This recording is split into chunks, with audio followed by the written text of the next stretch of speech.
ايه يا بيه؟ هي الفرق الصغيرة دي ما بقاش ليها كبير ولا ايه؟ عمالة تكسب ده وتعادل ده وتخرج ده. طب انا الكبير اهو، وانت يا كاتب التاريخ سجل في دفاترك السيليسياوي هو الكبير قوي وعلى مسؤوليتي. ما علينا، خليك معايا يا فرج. البرازيل عملت تسجيل دخول ولا في الخيال، ونستنا الاداءات المخيبة اللي عملوها بعض المنتخبات في كاس العالم.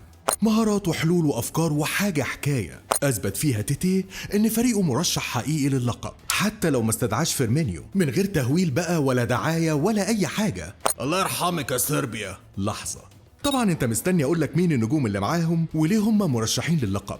انا مش هعد النجوم البرازيلية في المنتخب اهو، اصل هم كتير كتير قوي.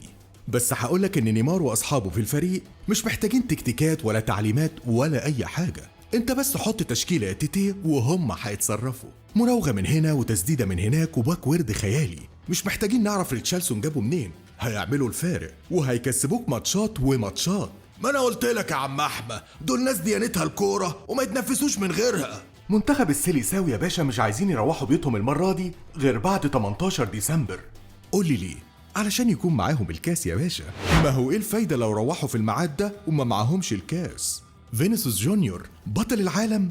دي حاجة غريبة والله. والله. بس يلا، ما جيرو حققها برضو. انا عايز اقول كلمتين حلوين قبل ما تختم.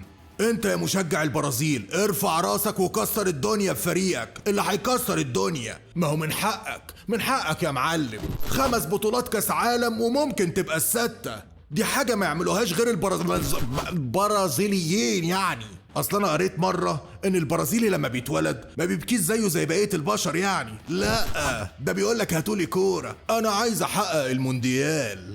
سلام.